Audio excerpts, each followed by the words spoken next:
Tadi yang pertama tuh yang bikin influence di antara para voter itu katanya ex general manajernya Buffalo Bills sama Indianapolis Colts, which dulu rival-rivalnya Patriots. Bill Polian namanya, itu katanya dia sempat nge-influence para voter bilang Belichick ini nggak bener-bener suci karena sempat ada skandal di Spygate sama Spygate dulu. Itu yang dibilang bisa memberatkan, katanya kita tunggu 1 tahun aja. Terus kalau tadi dibilang apakah dia karena dia digendong Tom Brady, sebenarnya kalau ngelihat beberapa coach-coach lain yang udah masuk ke Hall of Fame, mereka juga punya quarterback hebat gitu kan. Iya, mereka punya quarterbacknya, pegangannya juga gitu. Tapi kan bukan Tom Brady masalahnya gitu kan. Pasti gitu kan. Tapi at least mereka juga punya quarterback yang masuk Hall of Fame juga. Jadi harusnya itu juga bukan alasan. Pertama itu. Kedua, mungkin benar ada banyak yang nggak disukain.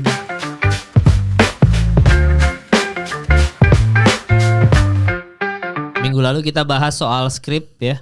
Ternyata bener NFL tuh selalu ada skripnya.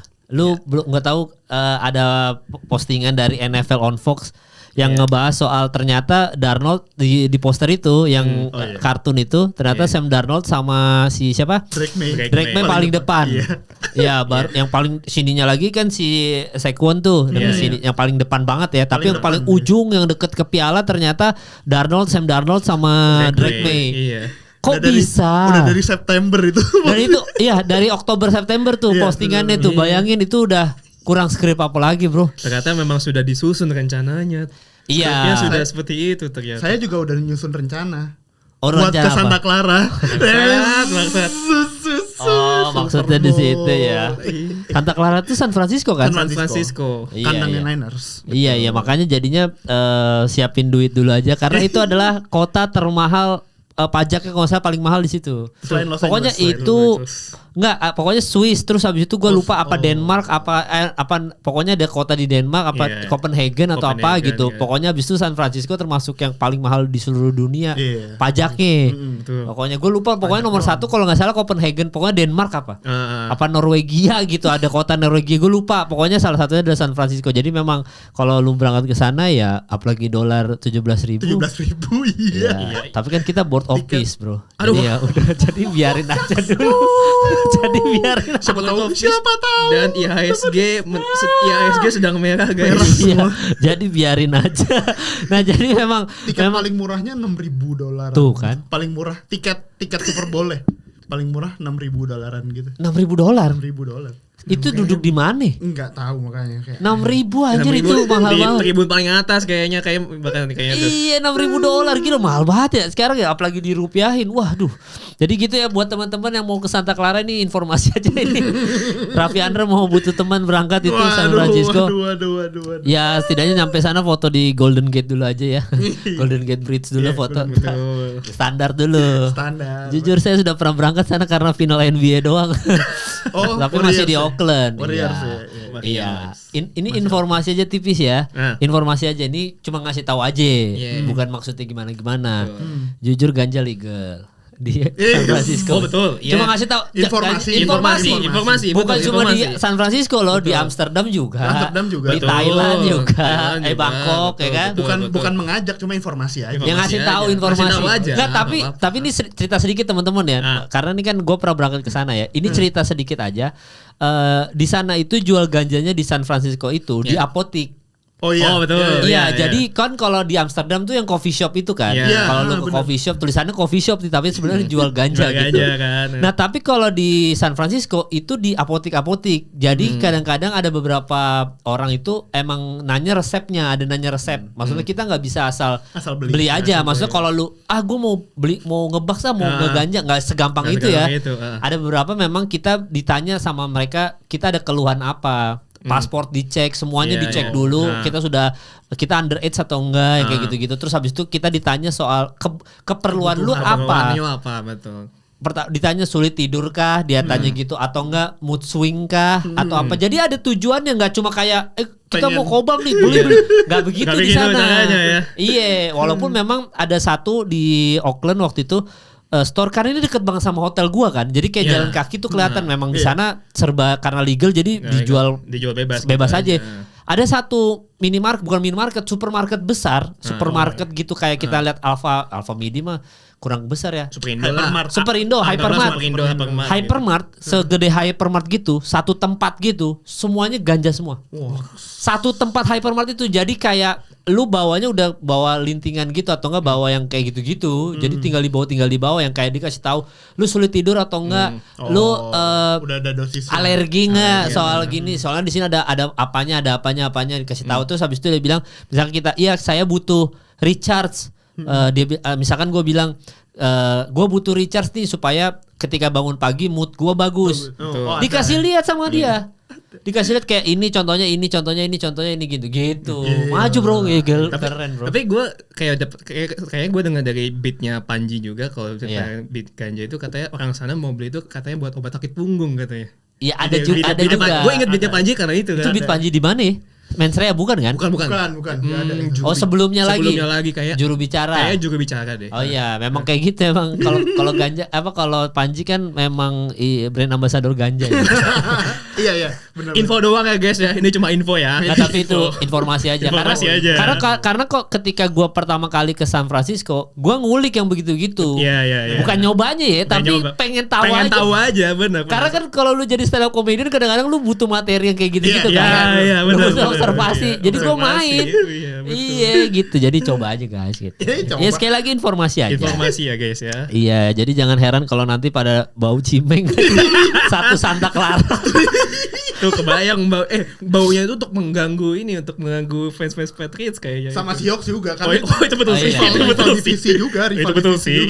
Iya, fansnya Boston sih bener. Karena kan mereka nggak legal.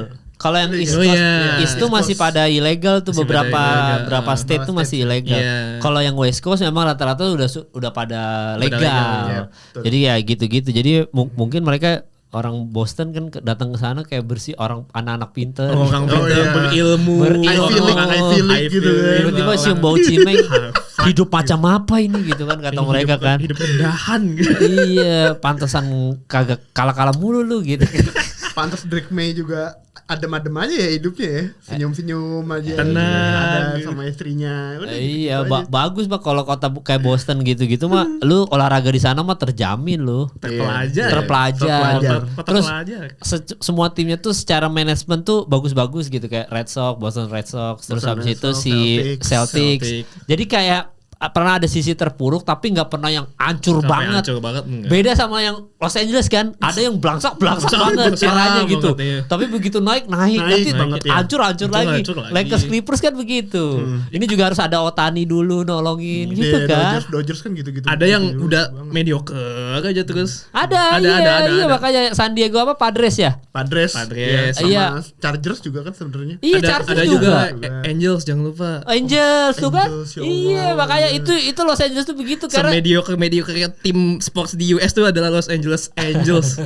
Kasian banget. Siapa Trout? Iya, kasian anjir.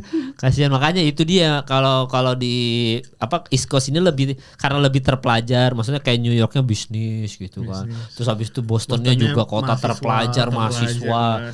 Jadi secara manajemen klub tuh bagus, makanya gua nggak heran kayak New England bisa balik lagi ke Super Bowl, nggak heran karena Boston Celtics aja sejelek-jeleknya gak ada Jason Tatum tetap gacor di Eastern. Iya, sekarang peringkat berapa? Peringkat 2 apa? Pokoknya tetap bagus lah Boston Celtics. Sejelek-jeleknya Lakers di era Lonzo Ball, era D'Angelo Russell. Celtics tetap masuk final kan? Iya. Walaupun kalah dulu sama Golden State tapi juara abis itu. Iya, dengan pemain-pemain muda emang beda culture beda, bro. Makanya lu ngefans Patriots gokil. Yes. Iya, kalau gue Pittsburgh kan masih aman. Masih. Iya. Jujur lu, gue tanya sama lu, Cooper Cup ketika touchdown kan Cooper Cup kan? Yeah, 1 kali. Sakit hati enggak lu? Cooper Cup touchdown. Jujur agak sedikit sakit hati ya. Karena kan ya sebenarnya di lepasnya Cooper Cup itu kan ada sedikit dramanya ya di musim lalu. Dramanya adalah si Cooper Cup tuh minta extend, minta naik gaji lah biasanya. Cuman manajemen Rams tuh nggak mau karena dianggapnya Cooper Cup tuh udah habis, udah tua dan udah ada penggantinya juga bukan Aqua. Dan juga setelah di musim Triple Crown dia di tahun 2021 dia juga sebelum MVP. Sebenarnya dia lebih sering cedera sebenarnya. Betul. Baru itu kemarin aja ya. Iya, maksudnya 2022, 2023, 2024 tuh kebanyakan cedera. Jadi ya makanya mungkin manajemen ngerasa udahlah waktunya kita lepas aja, toh kita juga udah dapat penggantinya juga gitu, bukan dari bukan Aqua juga. Gacor. Manajemen ngerasa begitu. Cuman ya sebenarnya si Hawks kemarin itu dengan Cooper Cup yang sekarang pun ya sebenarnya juga yang bukan opsi pertama juga sih. Ya, lebih tepatnya lebih jadi WR2 dan mentornya Jackson Smith-Njigba juga, dan ya maksudnya terbukti juga JSN di match kemarin. Wah, seberapa bagusnya dia gitu. Wah, gila sih Jigba sih anjing tuh orang ya. Gua kayak bisa begitu ya. Dia nangkap satu tangan juga sempet kemarin kan. Ya, anjing itu orang tuh. Maksud gua kayak gua seumur-umur nonton playoff nih ya. Kayaknya Jigba ini lumayan cukup apa ya, kayak elektrik gimana ya bahasanya. Kayak anjing gue lihat dia main tuh kayak bangsat, dia orang jago banget ya. Kalau NBA kayak nonton siapa ya? Berarti kalau yang paling elektrik gitu di playoff. Maksudnya di playoff nih kita ngomongin. Kalau sekarang ya. Gitu. Kalau sekarang ya. Anthony Edwards deh. Kayaknya ya bisa. Iya bisa, Edwards bisa. Maksudnya tapi nggak, Jigba masih lebih jago daripada Anthony Edwards. Nggak Anthony Edwards enggak, justru kayak ya contoh misalnya kita nonton SGA deh, misalnya Shai Gilgeous-Alexander gitu. Waktu di playoff kemarin kan sempet gacor ya. Betul. Atau enggak, gue sih nyandingin dia main kayak gitu kayak kemarin malah kayak Nikola Jokic jatuhnya udah sekelas Jokic gitu, walaupun belum MVP level ya. Enggak, tapi kalau lu lihat mainnya hampir semua bola itu Sam Darnold nyampe ke dia kan. Dan itu sebenarnya emang selain karena emang dibikin open sama play desainnya. Kemarin Tom Brady tuh ngomong sempet di komentator. Cara dia lari itu emang elit. Kalau lihat pundaknya kalau lihat pundaknya begitu dia belok atau begitu dia harus sprint, itu pundaknya tetap di level yang sama, jadi tetap lurus gini. Jadi kalau dia kebaca musuh. Iya, jadi sama defensive back tuh benar-benar nggak kebaca. Jadi elitnya dia di situ pertama, terus kedua dia bisa main baik di outside lawan satu atau main di slot atau main di backfield, bahkan ada satu touchdownnya yang dia larinya dari running back, posisi running back. Larinya dia startnya dari posisi running back, dia langsung touchdown di situ. Jadi versatile, jago route running, emang ini tipikal WR1 yang dicari semua orang. Terakhir siapa yang begitu ya, kayak Jigba gitu ya? Bahkan mungkin bisa bilang kayak Antonio Brown mungkin yang komplit ya. Siapa yang di Juburo? Siapa itunya? Jamar Chase. Iya, dia udah masuk level itu. Jamar Chase Justin Jefferson. Oh iya, Justin Jefferson juga udah di level itu. Iya, Jamar Chase tuh. Tapi gua ya oke lah, Jamar Chase emang segacor itu juga ya. Cuma gua enggak tahu maksudnya kalau gua lihat Jigba kemarin, emang anjing itu kayak Sam Darnold mau lempar kemana aja yang nangkep dia gitu. Ada pasti selalu ada satu play yang sebenarnya Sam Darnold udah mau di sack kan, karena kan udah jatuh, terus dilempar sama dia, touchdown anjing dah. Iya betul.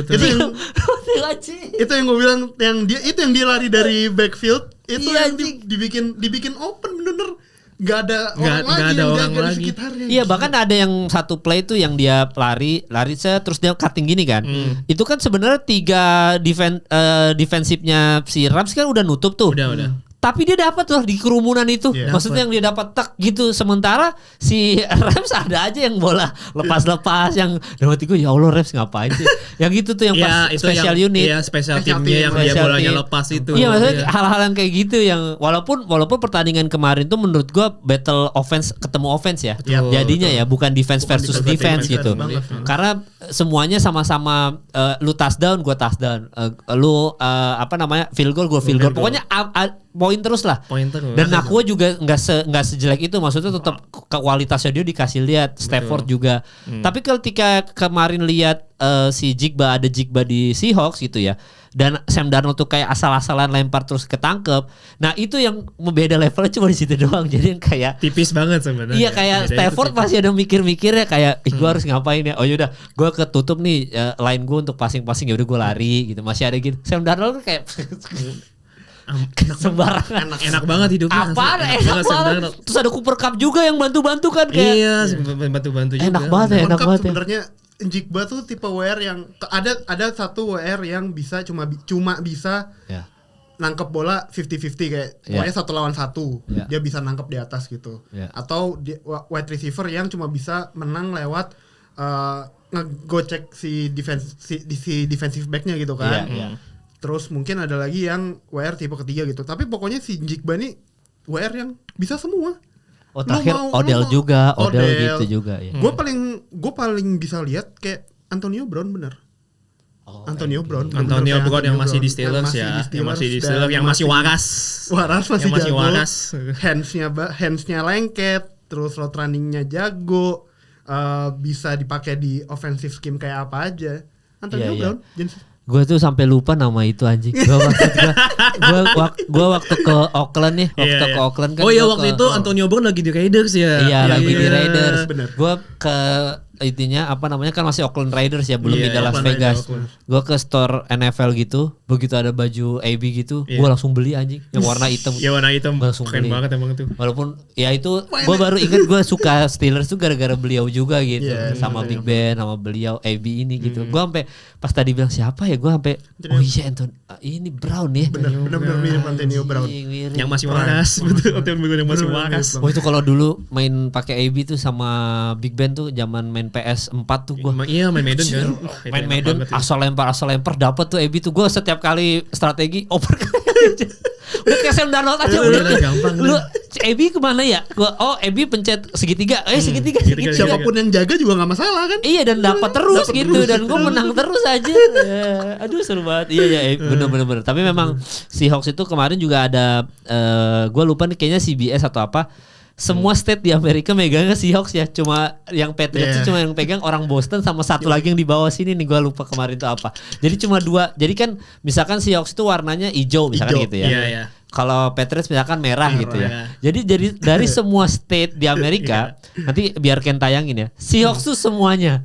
Iya. Jadi Patriots cuma 2. Ada kok gue save tuh kayaknya. Kalau salah yang di bawahnya itu Florida apa ya? Iya apa Florida ya? Pokoknya Boston. Terus di bawahnya sini nih. Sisanya semuanya Seahawks anjing. Dan harusnya gambarnya yang megang Patriots harusnya yang paling atas tuh ada 6 state lah kalau nggak salah. New England kan daerah yang isinya 6 state. Iya, yang di atasnya lagi kan main. Tapi dia cuma gitu. Warnainnya cuma Boston Massachusetts doang. Ya, gue lupa tuh ada di mana tuh ya. Tapi itu lucu sih. Tapi nanti gue cari deh, gue cari. Gue nggak tahu juga itu bener banget, tapi lucu sih. Emang itu lucu ada.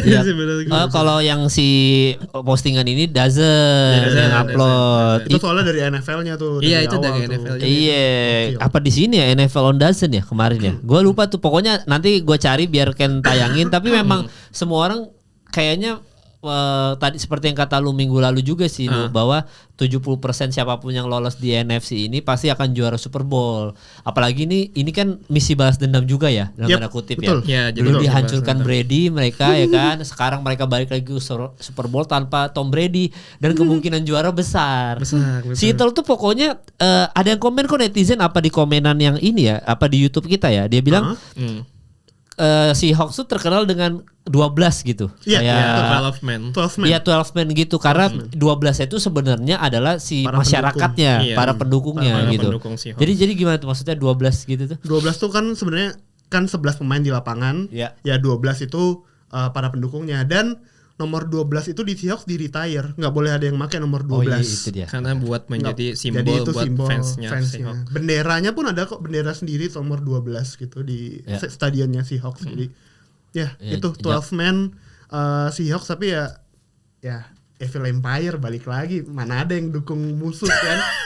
Villain mah mana ada yang dukung gua Patriots ya. Nggak, tapi potensi menang juga tetap ada, cuma bedanya nggak ada Jigba aja lu. Iya lu tinggal itu mah dikeroyok Jigba itu. Gue yakin maksudnya kalau gue nggak tahu deh kalau menurut kalian buat sekarang nih lebih bagus defense-nya mana, Rams atau New England? Rams atau New England? Iya atau Patriots. Seahawks atau Patriots? Enggak, Rams atau ini secara defense overall di season ini kan gue belum ngecek statistiknya.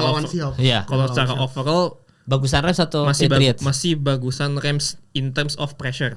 Oke. In terms of pressure Rams tuh masih lebih bagus. Cuman Patriots itu gak bisa dibilang jelek juga. Paling bedanya tuh tipis lah, gak sejauh kayak misalkan yang Rams peringkat 3 terus Patriots peringkat 15 atau enggak. Sebenarnya menurut gue masih agak deketan dan itu juga terbukti juga ketika waktu lawan Texans itu bagaimana si Stroud di pressure abis-abisan ya. Berarti sebenarnya defense Patriots juga enggak jelek-jelek. Sebenarnya bahkan menurut gue secondary-nya Patriots itu jauh lebih bagus daripada secondary-nya Rams. Karena mereka punya Christian Gonzalez yang kemarin juga waktu di match-nya AFC itu bikin intercept dari bolanya Jared Stidham, dan menurut gue satu nama Christian Gonzalez itu udah cukup bikin offense tuh agak sedikit worry kalau misalnya mau lempar jauh. Tapi ya sebenarnya kalau ngelihat dari cara mainnya, yang paling bisa adaptasi sama offense lawan tuh Patriots.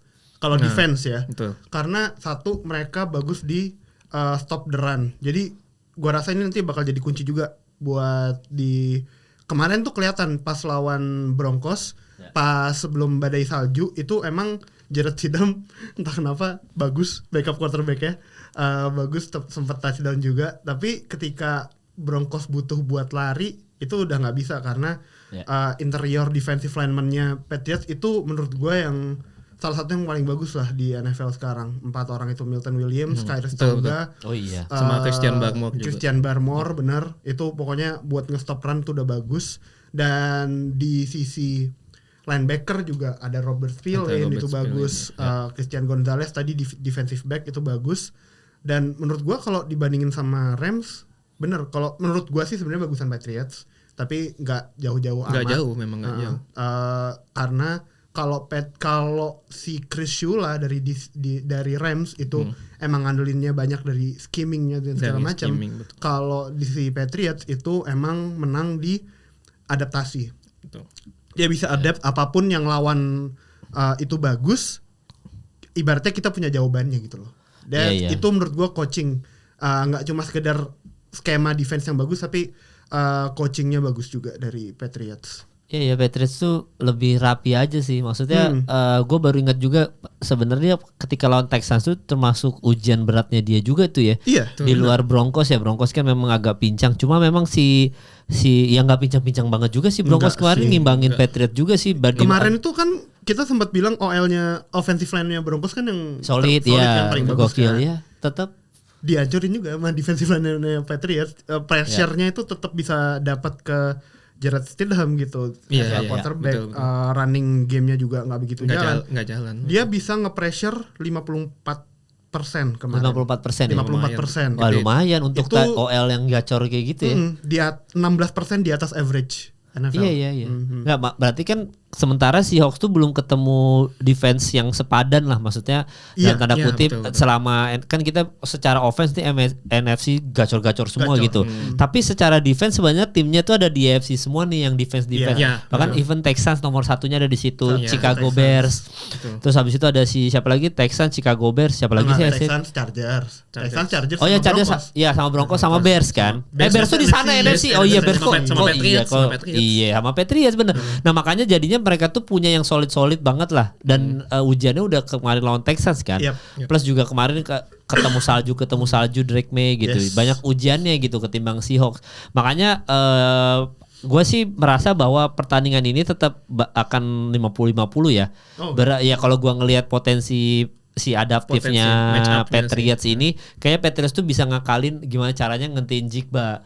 Yang dimana Rams kemarin tuh keteteran di situ, maksudnya keteteran untuk ngentiin Jigba nih, anjing gimana cara ngentiin ya gitu. Atau kalaupun emang Patriots nanti nggak bisa ngentiin Jigba, Seahawks mungkin bakal dipaksa kayak, oke, lu lemparnya ke Jigba doang. Oh yang lain ditutup. Biarin semua opsi lain ditutup. Mau run nggak bisa, mau ke Cooper Cup nggak bisa, ke Rashid Shahid kemarin juga nggak bisa. That's what I think. Lu harus lempar ke Jigba, dan defensive line Patriots bakal ngasih pressure yang menurut gua bakal lebih gila lagi daripada defensive pressure-nya Rams ke Sam Darnold gitu. Makanya nanti kan itu minggu depan masih ya. Jadi kita minggu depan kita bakal lebih detail lagi gitu. Atau enggak nanti minggu depan ajak satu orang lagi deh yang belum pernah biar Tufel sih enak sih ada Tufel ya. Ya kita ajak Tufel aja deh. Iya kalau ntar gue coba deh. Buat ngobrol aja di sini gitu. Iya tuh soalnya Patriots nih. Dia seneng banget nih pasti masukkan. Seahawks juga sebenarnya banyak sih kalau. Oh ada fans Seahawks ada. Gak apa satu orang doang gitu ya. Nanti coba dicari ya. Iya antara Seahawks atau kalau ada Tufel gue sih pengen Tufel sih. Lebih seru ada Tufel sih. Jadi itu nih sekarang kita bahas yang bukan lagi rame ya, bener lagi rame karena menyinggung Patriots juga soal Belichick ya. Tadi pagi iya, bakal LeBron James komen, Mahomes komen. Iya, banyak yang komen. Lu dulu deh. Karena nanti kan ini perwakilan Patriots. Gimana lu lihat soal Belichick ini? Harusnya sih dia nggak digituin ya. Ya gimana ya, dengan dia sudah meraih 6 juara, 6 ring Super Bowl segala macam, masa tidak mendapatkan first ballot di Hall of Fame tuh menurut gue sayang banget sih, karena ya ya sudah dibuktikan dengan berbagai prestasi walaupun ya dengan bersama Tom Brady juga gitu ya. Tapi ya alasannya apa nih? Maksudnya apakah karena dia digendong Tom Brady? Menurut gua kenapa dia ditolak di snob gitu ya, snob buat Fame karena ada yang nggak seneng deh.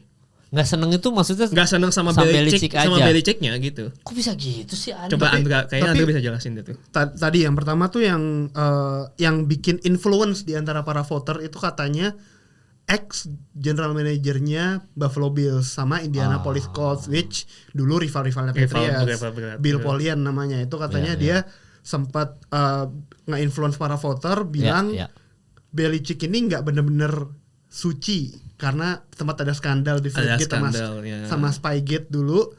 Itu yang dibilang bisa memberatkan, katanya kita tunggu 1 tahun aja.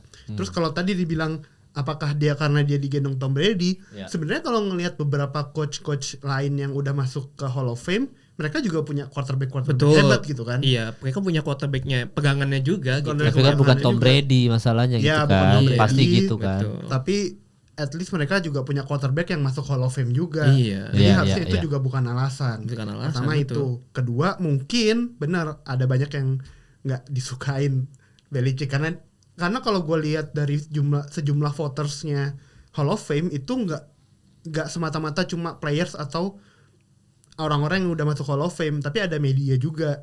Dan kita tahu attitude-nya Belichick kalau ke media tuh kadang-kadang suka dingin, suka ngehe gimana gitu. Jadi bro, kalau lu orang hebat pasti ada esolnya bro. Iya, wajar sih memang. Aneh apa ya?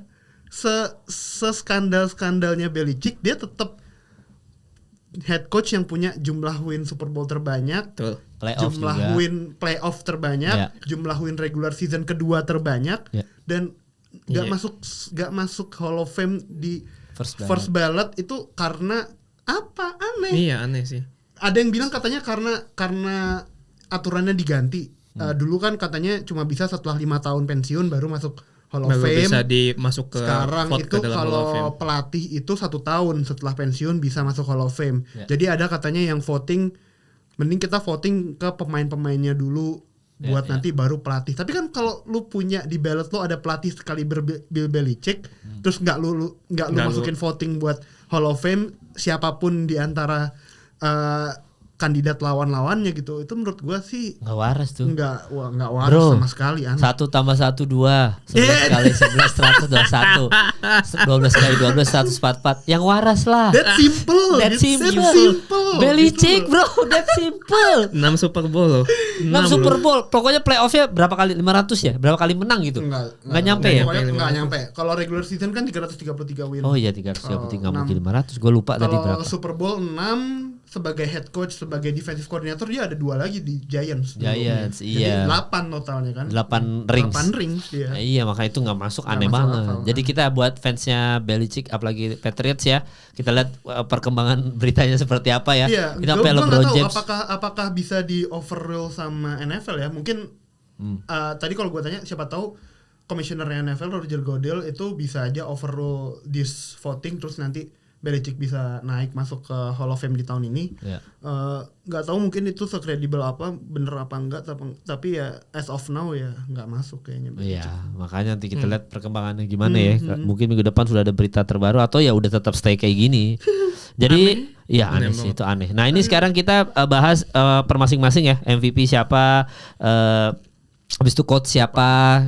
Kita dari yang MVP terakhir kali ya. MVP terakhir. Oke. Kita dari asisten coach berarti. Asisten coach boleh. Asisten coach versi lu siapa Ndra?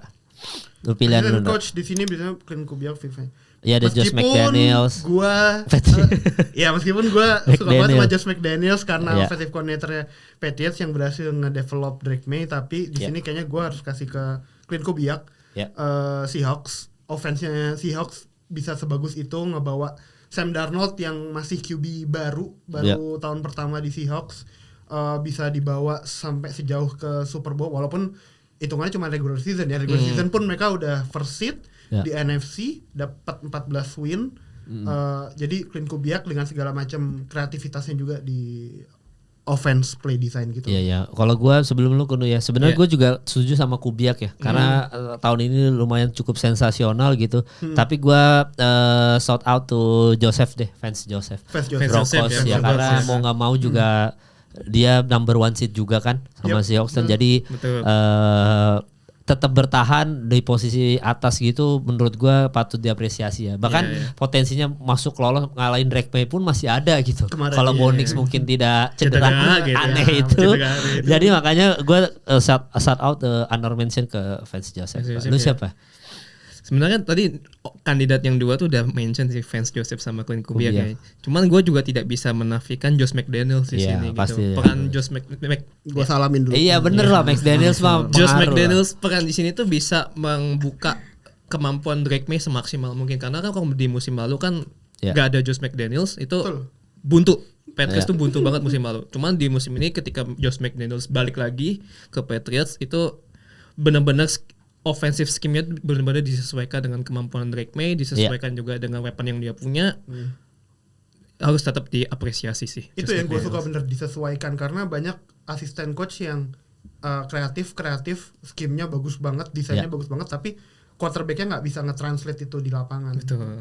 Ya oke. Berarti itu ya dari kita bertiga. Terus lanjut ke Defensive Rookie of the Year. Sebenarnya kalau dari gue pribadi sih Eman Worry gokil ya. Maksudnya walaupun Eman Worry itu lebih bersinar di playoff ya. Jadi gue khusus untuk Defensive Rookie of the Year James Pierce. Bro, sudah gue sih yang nyata-nyata aja bro. James Pierce Junior bro. Gue nggak tahu kalau lu siapa lu. Gue James Pierce gue. Tapi Eman Worry wah bagus banget. Apalagi di playoff ini ya. Wah gacornya gila-gila tuh orang tuh Eman Worry tuh. Dan gue James Pierce tadi sih leading sack soalnya kan. Bro, kan kita ngecek minggu lalu kan yang nomor 1 siapa sih? Nomor 2-nya ya? Nomor 2-nya sama Falcons kan? James Pierce bro. Iya, walaupun di situ tetap ada Watts juga ya, Xavier Watts ya. Tapi gue lebih ke James Pierce gue. Lu siapa Ndra? Sama? Eman Worry kalau gue. Karena datangnya dia ke Seahawks itu ngubah defensive scheme. Jadi gue baru lihat video kemarin. Sebenarnya Mike McDonald itu udah pernah bikin defensive scheme yang sama di Seahawks tahun lalu, tapi itu nggak begitu berhasil. Begitu ditambahin masuk Nick Eman Worry, semuanya bisa berjalan dengan lancar. Jadi Nick Eman Worry kalau gue. Lu siapa no? Gue juga sama Nick Eman Worry. Iya udah pasti. Rams 3 kali menghadapi dia dan cukup kesulitan ketika bertemu dengan Nick Eman Worry. Jadi anjing tuh orang tuh. Nick Eman Worry bagus. Iya, gue tadi juga mau nyebut itu. Udah pasti kita bertiga Eman Worry. Tapi gue James Pierce juga bagus leading candidate juga. Menurut gue leading candidate James Pierce sama Eman Worry. Ya antara dua itu doang. Itu ya teman-teman. Terus kita lanjut ke apa ini? Offensive Rookie of the Year. Lu siapa nu dari lu nu? Kalau gua Jackson Dart. Bro, si Cebol itu gokil bro. Katebu. Katebu itu Katebu juga. Katebu yang enggak Cebol ya, bukan dia tuh. Iya. Kalau gua di sini kayaknya lebih mirip Tetairoa McMillan sih, karena ya gua juga udah ngeliat gimana McMillan tuh bermain, apalagi udah 2 kali ketemu Rams juga Panthers dan 2 kali ya. Dan secara statistik pun juga mendukung dia di atas 1000 yard sebagai wide receiver rookie gitu. Jadi ya sebenarnya formula untuk menjadi offensive rookie of the year udah nyampe gitu. Dan eye test gua juga nonton 2 kali pertandingan Panthers sama Rams, ya memang nih orang cukup oke lah gitu. Ya, lu siapa berarti? Offensive Rookie of the Year nih kategori paling nggak konsisten. Kalau ditanya di tengah musim, gue pasti jawabnya Emeka Egbuka. Betul. Oh iya, Buccaneers. Soalnya sebelum bermasalah nih. Sebelum dia turun gitu kan. Iya, sebenarnya ditanya di 3/4 musim, gue mungkin jawabnya Trevion Henderson karena tiba-tiba dia naik banget kan. Terus Jackson Dart juga bisa tuh di awal musim, tapi yang satu-satunya yang konsisten dari awal sampai akhir musim memang cuma Tetairoa McMillan. Iya, emang sejauh ini emang dia sih, karena memang Egbuka itu waktu yang Colts lagi gacor-gacor kan dia juga yang gacor.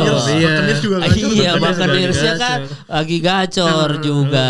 Abis itu Jackson Dart di awal-awal sempat kita obrolin juga kan kayak ada kemungkinan gak ini Giants masuk wildcard-nya masuk playoff gitu. Ternyata berhenti juga di situ. Terus termasuk Trevion Henderson juga baru setengah menuju playoff baru bagus. McMillan sih tetap sih. Iya, kurang lebih masih ini ya. Gue malah aneh ada Tyler Shough di situ, tapi ya Tyler Shough tuh sama itu setengah musim ke belakang bagus dia. Iya. Jadi nggak konsisten juga sebenarnya. Ya tapi gue McMillan juga itu paling inilah paling. Wah siap ini dia offensive player of the year. Kalau nggak masuk Jigba. Nah tapi memang ini nama-namanya lumayan berat. cukup. Ini kelas berat ini. Atau gini aja deh, gue hitung 3, 2, 1 kita sebutin bareng ya. Boleh deh. Oke. Anjing karena ini kelas berat sih anjing. Berat semua. Anjing berat semua ya. Oke, 1, 2, 3. Bukan Jigba. Anjing beda semua kan. Tapi gue Jigba. CMC lu ya. Enggak sebenarnya tapi memang CMC kayak ya gila McCaffrey mah. Bahkan waktu itu gua waktu awal mulai podcast yang 2 minggu lalu yang McCaffrey we trust.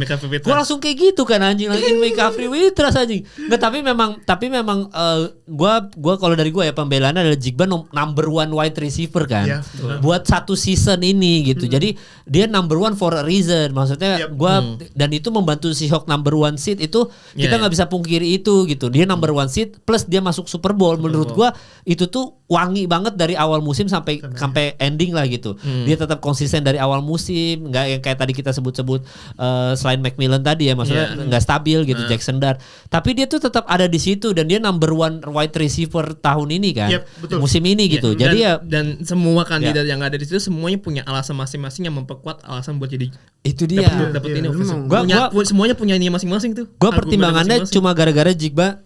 Seahawks number 1 seed itu doang kalau gua. Kalau lu kenapa tadi si McCaffrey bisa produksi sebagus itu baik di receiving maupun di rushing. Dia masuk ke All Pro team, first team itu juga sebagai posisi baru namanya All Purpose. Jadi dia bisa receiving sama bisa rushing.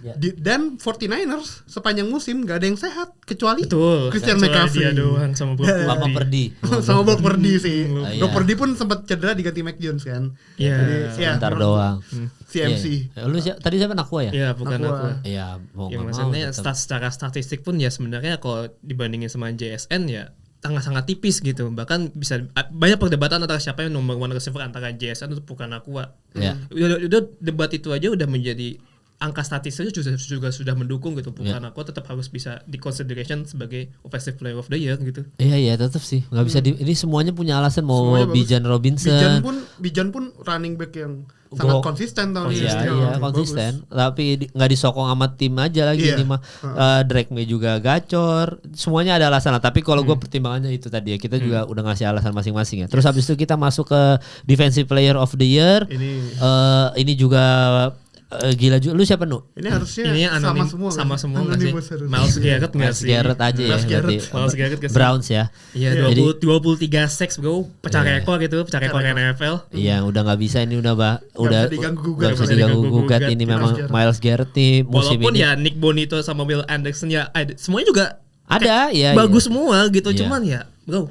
Ya. Record breaking bro. Ya Myles Garrett. Udah itu Myles Garrett ya udah setuju kita semua. Terus kita masuk ke comeback player. Nah. Gua comeback player gua nggak bisa pungkiri bahwa ini bahkan tadi gua mau bahas, gua terharu itu nih orang masuk Super Bowl, Stefon Diggs. Gue segitu terharunya ketika Stefon Diggs disorot kamera terus ternyata dia masuk Super Bowl setelah sekian lama gitu. Jadi menurut gue ini orang punya potensi tapi akhirnya sempat downfall terus balik dan akhirnya masuk Super Bowl. Menurut gue itu selama musim ini tuh wangi banget gitu. Apa bisa jadi film gitu seorang Stefon Diggs gitu ya. Jadi gue nggak bisa kalau gue soal comeback ya mungkin nama-nama yang lain kayak misalnya tadi gue juga McCaffrey juga termasuk di situ, Trevor Lawrence, even Dak Prescott pun menurut kita untuk kita ngomongin comeback player pun masih layak untuk kita bahas gitu. Tapi kayaknya Dak Prescott comeback mulu deh. Ya Dak Prescott kan kayak Ferrari ya. Comeback dari apa? Comeback dari apa gitu? Comeback dari owner yang tai aja. Tapi gue Stefon Diggs gue kalau gue. Lu siapa ndak? Gue Stefon Diggs gak bisa gue. Terharu banget gue. Terharu gue Stefon. Quarterback favoritnya Kemal. Trevor Lawrence. Iya dia Jaguars.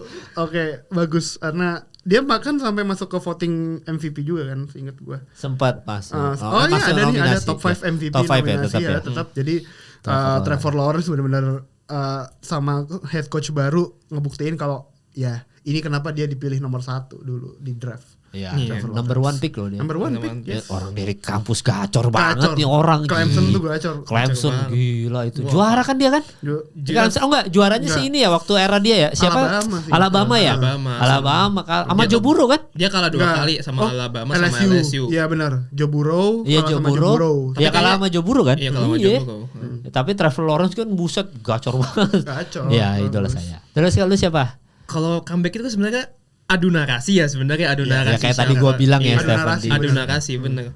Kalau dilihat siapa yang narasinya paling bagus, gua sih ngerasa Stephen Diggs ya karena musim lalu dia cedera. Itu dia. Musim lalu dia cedera terus juga 2 bulan dia bisa comeback, belum lagi dengan dia 3 tahun di Bills gak dapat apa-apa, makanya menurut gua Bills selama 5 tahun cuma ngejagain tempat buat Patriots balik lagi ke Super Bowl gitu kan. Cuma naruh gayung doang buat nge-booking tempat buat Patriots balik lagi. Iya. Aneh. Iya jadi tapi tetap Stephen Diggs ya. Iya menurut gue sih narasinya lebih nyampe Stephen Diggs sih. Iya, Stephen Diggs waktu dia disorot tuh yang dia lagi nangis tuh yang di salju-salju turun kan. Dan waktu itu wah keren banget dia dari belakang terus ke depan kamera. Wah, kan dia waktu itu kan sempat banget itu. Di tahun 2021 pas AFC Championship lawan Chiefs itu kan dia kan disorot dari belakang tuh dia nonton dari jauh gitu ya, sedih. Pemain Bills terakhir yang ngeliat itu dan akhirnya dia bisa masuk Super Bowl, respect sih. Dan mau juga Cardi B juga masuk Super Bowl. Iya. Cardi B as a rookie ya. As a rookie Cardi B masuk Super Bowl as a rookie gitu. Benar-benar. Itu ya masing-masing ya. Terus habis itu kita masuk ke ini apa nih? Coach of the Year ya. Coach of the Year. Ya, gue sih Coach of the Year. Oh, ini mah kita nyebut aja deh. Ini nyebut aja 3-2-1 ya. 1-2-3 ya. 1-2-3 McDonald's. Ben Johnson. Anjing tuh. Kita bertiga beda. Kalau gue udah pasti McDonald's sih gue. Gak bisa. McDonald's tuh tetap itu Seahawks tahun musim ini tuh gue apresiasi setinggi-tingginya sih. Setinggi-tingginya ya. Padahal kalau tadinya Colts itu masuk sampai wildcard sampai ke final-final gini, gue pasti pelatih Colts. Siapa tuh pelatih Colts tuh lupa gue. Shanahan. Gue dia tuh. Kalau Colts dia tetap ini ya. Karena kan ada Lord kita bro di sana bro. Daniel Jones bro. Kalau dia masuk wildcard sampai dia kayak Seahawks gini mau gue respect ya. Tapi gue Mike McDonald. So tadi siapa? McFrable. Patriots. Jadi ya karena benar-benar ngubah identitinya Patriots dari yang musim lalu 4-13 jadi sekarang 14-3 dan itu benar-benar dia ngedatengin, dia benar-benar deket sama semua pemain. Setiap selesai game dia ditos-tosin satu-satu sebelum masuk ke locker room. Pokoknya secara scheme mungkin emang nggak sekreatif Ben Johnson atau Mike McDonald gitu di offense maupun di defense, tapi kemampuan adaptasi sama game manajemennya Mike Vrabel sebagai head coach itu yang membedakan dia sama kandidat lain kalau menurut gue. Iya, dan Ben Johnson kan. Gua tuh sebenarnya ragu-ragu antara McDonald atau Ben Johnson karena Ben Johnson tuh ngerubah Bears tuh segitunya yang kita bahas waktu statistik yang mereka tuh di musim sebelumnya mereka tuh last terus secara peringkat. Tiba-tiba sekarang jadi 3-9 apa gitu-gitu. Itu tuh kan upgrade-nya signifikan lah ya. Makanya lu itu ya. Dan makanya Ben Johnson jadi head coach di Bears tuh juga terbukti musim lalu waktu dia masih offensive coach-nya di Detroit Lions, betapa gacornya Detroit Lions di musim lalu parah banget, tapi akhirnya di musim ini Lions tuh kayak hilang identitasnya. Padahal sebelumnya calon Super Bowl tuh. Betul. Iya, kita kan mengharap anjing seru juga kalau Detroit Lions. Tahun lalu tuh Lions tuh number 1 offense soalnya sama Ben Johnson. Iya, sama Ben Johnson. Jadi ya layak lah Ben Johnson. Dulu juga pas kan Vrabel sama Ben Johnson sama-sama di hire tahun ini kan. Dulu karena beritanya yang keluar tuh Ben Johnson duluan di hire sama Bears sebelum Vrabel ke Patriots. Jadi sebelumnya gue udah kayak aduh Ben Johnson jadinya ke Bears lagi nggak ke Patriots. Gue awalnya pengennya Ben Johnson ke Patriots tapi tapi Ben Johnson keren banget setiap kali video disorot ke locker. This is our time. Good better best. Wes gila itu keren banget gue Ben Johnson gacor sih. Motivasinya bagus banget. Iya, tapi kalau gue memang McDonald's tuh tetap ini sensasional satu musim ini sih. Betul. Entah nanti ada masalah, ini mau dibantu sama, tapi dia bisa mengaktifkan Sam Darnold yang baru pindah gitu. Jigba-nya bersinar. Bayangin Jigba tuh number 1 wide receiver kan. Berarti kan secara nggak langsung McDonald's ini sistemnya dia ngebangun Sam ini pemain baru pindah loh. Baru masuk musim ini tiba-tiba masuk Super Bowl anjing. Itu kurang, masa gak jadi coach of the year orang gila. Walaupun Ben Johnson, gue berat ke Ben Johnson ketimbang ke si Mike Vrabel, karena Mike Vrabel memang ngerubah satu Patriots ini secara filosofi juga gitu. Tapi dua nama itu kayak Ben Johnson sama McDonald's mah ya gak tahu, nanti kita lihat ya. Tapi Mike Vrabel juga harus diapresiasi karena dia off season signingnya tuh dia benar-benar tepat guna menurut gue. Oh ya, milih pemainnya ya. Off seasonnya benar-benar tepat guna. Gak jadi nambel di off seasonnya, walaupun mungkin bukan nama-nama yang mentereng ya, kita harus akuin. Cuman penempatan dia memilih pemain yang tepat guna itu yang bikin dia dan Patriots seperti sekarang. Iya. Dan McDonald juga tuh defense-nya juga sih kalau McDonald. Gue kemarin lihat gimana dia sebenarnya nggak fully nge-stop Rams di kemarin, tapi dia bisa bikin Rams gak begitu nyaman sama play-nya. Dan kreatif game defense-nya McDonald tuh yang menurut gue juga. Ya, dan honor mention ke Cohen ya, mau nggak mau tetap jagoan musim ini juga harus diapresiasi ya, walaupun nggak akan menang juga sih. Nominasi Coach of the Year nih bagusnya adalah 3 tuh semua baru di hire di timnya baru tahun ini. Iya betul. Ben Johnson, Liam Cohen sama Vrabel. Oh ya benar, itu makanya Cohen tuh honor mention juga tuh ya, karena Jaguars gitu tiba-tiba out of nowhere gitu. Nah ini kita 1, 2, 3 tapi ending langsung kita tutup ya, karena kan perdebatan MVP sebenarnya udah pasti dibahas netizen. Jadi buat teman-teman yang udah nonton episode kali ini, thank you ya udah nonton ya, karena nanti minggu depan kita bahas tuntas, ada 1 orang deh kita undang ya. Buat kita bahas soal Super Bowl. Udah ada pengumuman pemenang juga mungkin. Hari apa ya berarti pengumuman pemenang ya? Bentar, hari Jumat. Kan kita tag biasa Rabu Jumat ya. Iya, kayaknya antara Jumat atau Sabtu pagi di sini deh. Oh iya, jadi tetap nggak ketemu kita sih, udah tayang videonya kita udah ketemu. Jadi kita semoga kita bahas ini udah pas ini tayang minggu depannya lagi udah bener prediksinya gitu ya. Siapa yang paling banyak bener prediksinya? Nah, kita lihat nanti ya. Cuman ini kan soal MVP kita sudah sering bahas lah, kena alasannya kenapa. Jadi kita rebut kita sebut 3, 2, 1 tek langsung habis videonya. Betul, langsung habis ya. Wah. Gak perlu ditanya kayaknya siapa Gak perlu pilihan ditanya gue. kayaknya ya. Ya udah, yuk 1, 2, 3 Matthew Stafford.